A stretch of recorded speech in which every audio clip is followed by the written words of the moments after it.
Welcome back to the channel, everybody. Today we're taking a look at another choice in the micro pistol optic space. This is the Crimson Trace Rad Micro Pro, RAD standing for Rapid Aiming Dot, and it's a recent entry into this category. We're going to take a look at it, go over the specs and the features, and then I'll tell you what I like about it, and maybe a few things that I don't like so much about it. Now, before we started, the usual couple of notes about my videos. As usual, everything that I talk about in my videos can be found in the blog links page, which is linked in the description down there. Now, secondly, we aren't looking at any firearms today, nor are there any firearms present on the table at all. Last but not least, if you appreciate what I'm doing here, consider throwing me a super thanks. Just like everything else on the channel, these optics are self-funded out of my own pocket, so any and every little bit definitely helps. The micro reflex optic is a very hotly contested segment nowadays, with the space becoming more and more crowded with options. This is in response to gun manufacturers producing more and more models that are optic ready from the factory, like the Taurus GX4 or the Springfield Hellcat that we just took a look at lately. The Rad Micro Pro is Crimson Trace's entry into this segment, and it comes in at the more affordable end of the price spectrum. This version has a 5 MOA green dot, but it also comes in a 5 MOA red dot configuration. The Rad Micro Pro has an MSRP of $275, but it can definitely be found for less. I got this one for $200 at Brownells. The Rad Micro Pro has a 7075 aluminum body with an IPX4 water resistance rating. It measures 1.75 inches long and 0.91 inches tall. The width at the base, where it's the narrowest, is 0.87 inches, but that widens up to 0.94 inches at the top of the body and then wider still right to an inch where the lens is. It has an RMS footprint, and it's got an integrated notch cut into it that acts as a co-witness rear sight. Crimson Trace also likes to point out that the angled design of the hood, like right up here, deflects the impact force if this thing gets dropped.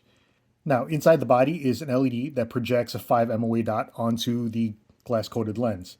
The Rad Micro Pro has 10 levels of brightness, with 2 of them being night vision compatible, and automatic brightness control that's handled by the light sensor that's mounted behind the lens that you can see right there in the middle. Now, rounding out the features is the motion sensing power saving, or shake awake as I like to call it. Inside the box, Crimson Trace also throws in mounting screws, an Allen wrench, a turret adjustment tool, a rubber dust cover, and a cleaning cloth. Now, speaking of power saving and battery life, Crimson Trace lists the battery life of the Rad Micro Pro's included CR1632 battery at 7,000 hours. That battery loads from the bottom, similar to an RMR. It's worth it to note here that the rated battery life is a lot less than the rated life of other optics that the Rad Micro competes against, like the Holosun 407K. Now, that shake awake feature should help increase that a bit, but if you plan to carry the Rad Pro every day, it might be a good idea to plan on changing the battery twice a year instead of just once a year. Now, adjustments on the Rad Micro Pro are handled by turrets on the top and on the side of the unit. Elevation adjustment is on the top of the body here, and windage adjustment is on the right side there. The turrets take Allen wrenches, which I think is not quite as optimal as a simple slot, but Crimson Trace does throw in that adjustment tool in the box. As for the adjustment itself, the turrets are not really very tactical or audible, but if you go slow, you should get dialed in with not too much trouble. Now, for the things that I like about the Rad Micro Pro. If you've watched my other optic reviews, you already know the first feature I'm going to talk about is Shake Awake. This feature, in my opinion, is just a must-have on pistol optics. It's a great way to extend battery life, and the Rad Micro Pro is sensitive enough to pass the table tap wake-up test very easily. The sight's always been on and ready whenever I've gone to pick it up. Now, the second thing I like about the Rad Micro Pro is the shape of the body. I particularly like the angled parts of the body on the sides here, because it gives you a better grip when you run the slide, since I tend to grab over the optic when I do slide manipulations.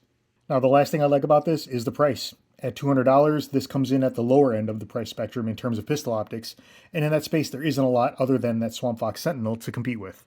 Now, nothing is perfect, and the Rad Micro Pro is no exception to this.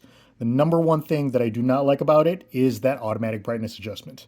There are certain situations, like shooting from a dark space into a bright one, that the automatic adjustment fails to set the dot at the right brightness. It's always too dim in that situation.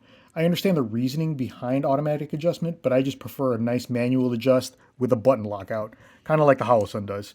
This I just lock at my preferred brightness, and I just deal with it being a little bit too bright at night and have it bright enough during the daytime. Another thing that I don't like too much about the Rad Micro Pro is the shape of the window. As you can see, it's wide, but it's kind of short, which makes it easy to lose the dot high or low when you're presenting the gun. Like most people, I tend to present with the dot too high, and having a short window like this means that the dot is just nowhere to be found. Now, if you look at the Holosun, its window is narrower, but it's taller, And I found that I like a tall window because I can at least see how far off the dot is and quickly correct it. With a short window, like on the Crimson Trace, I have to adjust until I can first see the dot and then get it on target. It's a small thing, but for me it's kind of significant. Now, the last thing I don't like about this is the bottom loading battery. Replacing the battery in this thing means dismounting the optic and having to re-zero it after replacing the battery. Now, I know that this is common on micro pistol optics just because of the lack of real estate that these things have. But again, I'm going to call out the Holosun because it's got that tray mount battery, and this doesn't need to be dismounted when the battery needs to be changed. So, overall, while it's definitely not perfect, for 200 bucks, I think that the Rad Micro Pro is a very solid value in a micro pistol optic.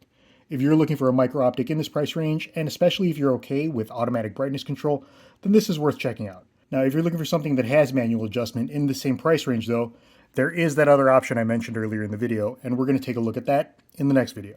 So if that's something that interests you, make sure that you're subscribed and you've got that bell rung. Throw me a like or a comment if you appreciate what I'm doing, because that helps the algorithm out a lot. And if you really appreciate what you see here, consider throwing me a super thanks. Up soon on the channel, we've got that optic review of this thing and progress reports on both of the micro carry 9mm test guns that these go on. That's all I've got for you this time. So until next time, stay safe.